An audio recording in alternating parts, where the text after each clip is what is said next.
Assalamualaikum warahmatullahi wabarakatuh. Innal hamdalillah nahmaduhu wa nasta'inuhu wa nastaghfiruhu wa na'udzu billahi min syururi anfusina may yahdihillahu fala mudhillalah wa may yudhlil fala hadiyalah.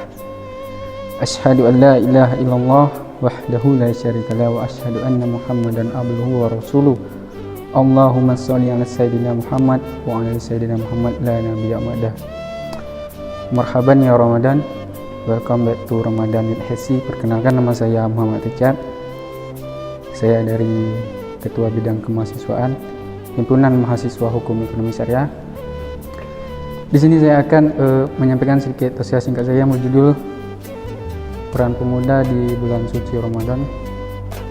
Di bulan suci Ramadan terdapat banyak pintu keberkahan dan pintu kebaikan yang dibuka oleh Allah Subhanahu wa taala, yang mana para kaum muslimin berlomba-lomba untuk mengerjakan amal kebaikan dan mengamalkannya, terutama para kaum pemuda. Nah,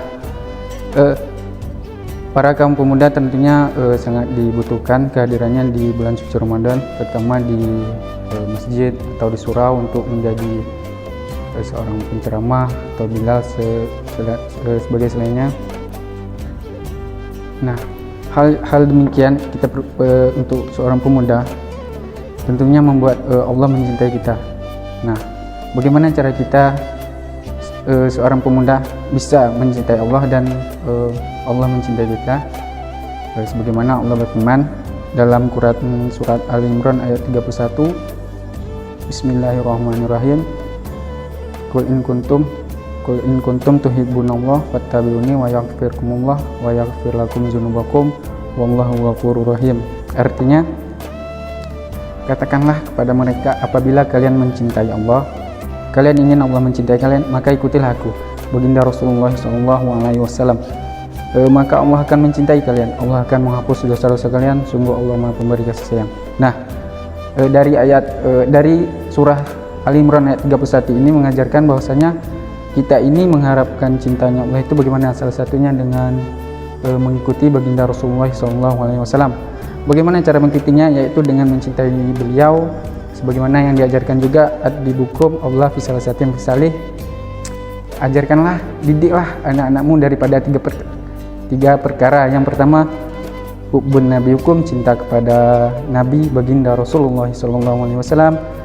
Yang kedua, wahwa lalal bait, cinta kepada keluarga beliau. Dan yang terakhir, tilawatul Quran, membaca dan menghafal Quran. Nah, jadi dari surah Al-Imran ini jelas bahwasanya Allah itu memberikan cara bagi kita, tentunya terutama para kaum pemuda, untuk bisa mencintai Allah dan Allah itu bisa mencintai kita, para kaum pemuda. Nah, yang pertama itu sudah dijelaskan juga dalam Quran, potongan ayat Quran surah Al-Imran ayat 31 tadi. Yang pertama itu kita harus mencintai Allah, tentunya lebih mendekatkan diri kepada Allah Subhanahu wa taala. Yang kedua, mencintai Rasulullah, mencintai keluarga Rasul. Yang terakhir tuh membaca Al-Quran dan mengamalkannya. Nah, selain itu juga kita juga harus menjalankan perintahnya Allah, menjauhi larangannya, mengerjakan sunnahnya Nabi. Nah, jadi ini merupakan cara kita untuk mendekatkan diri agar Allah mencintai kita. Nah, berbicara mengenai seorang pemuda yang dicintai Allah, ada sebuah kisah pada seorang pemuda yang dicintai oleh Allah Subhanahu wa taala pada zaman Rasulullah SAW. Dia adalah Uwais Al-Qarni. Uwais Al-Qarni adalah seorang pemuda miskin, pemuda sederhana yang sangat dicintai oleh Allah Subhanahu wa taala, dan kehadirannya sangat dinanti-nantikan oleh surganya Allah, dan namanya sangat terkenal di langit. Nah, Uwais Al-Qarni ini hidup pada zaman Rasulullah, namun belum pernah sama sekali berjumpa dengan Rasulullah, karena dia semenjak dia beranjak dewasa, Uwais Al-Qarni ini dia sibuk dengan menjaga sang ibu, yang mana ibunya ini sedang menderita sakit keras, dan itu alasan dia tidak bisa berjumpa dengan Rasulullah. Nah, suatu ketika ada keinginan Uwais Al-Qarni ini ingin berjumpa dengan Rasulullah. Lalu dia meminta izin kepada sang ibu untuk berjumpa dengan Rasulullah, dan ibunya pun mengizinkannya dengan syarat agar tidak berlama-lama meninggalkan ibunya, karena ibunya ini merasakan dirinya tidak bisa lama-lama ditinggal oleh sang anaknya, yang mana dirinya tidak sanggup apabila ditinggal terlalu lama. Nah, setelah mendapatkan izin dari sang ibu, Uwais Al-Qarni pun bergegas pergi ke rumah kediaman Rasulullah. Nah, sesampainya di kediaman Rasulullah, Uwais Al-Qarni ini tidak mendapatkan bahwasanya Rasulullah itu ada di rumahnya. Berpasan dengan perginya Uwais Al-Qarni ini ke rumah Rasulullah. Rasulullah itu pergi berperang, pergi berjihad tentunya. Nah, namun setelah mengetahui Rasulullah tidak ada di rumah, tidak ada timbul rasa kecewa sedikit pun di hati Uwais Al-Qarni ini. Dia hanya menitipkan pesan kepada istrinya Rasulullah, yaitu katakanlah kepada Rasulullah bahwa aku mencarinya dan aku sangat ingin menjumpanya. Nah, setelah itu Uwais Al-Qarni pun mengingat pesan sang ibu yang bahwasanya jangan meninggalkan ibunya yang terlalu lama.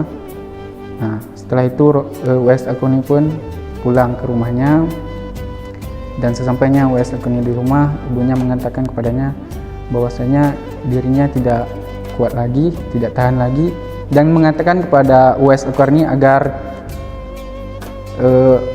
membawanya ke Mekah untuk pergi haji.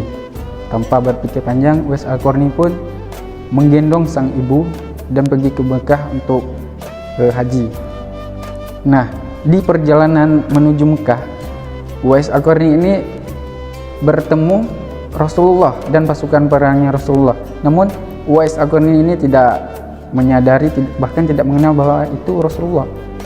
Namun tidak dengan Rasulullah. Rasulullah mengenal itu adalah Uwais Al-Qarni. Rasulullah mengatakan kepada pengikutnya, pada pasukannya, bahwasanya dialah pemuda itu, dia adalah pemuda yang dicintai oleh Allah Subhanahu wa taala, yang mana kehadirannya sangat dinantikan oleh surganya Allah dan namanya sangat terkenal di langit.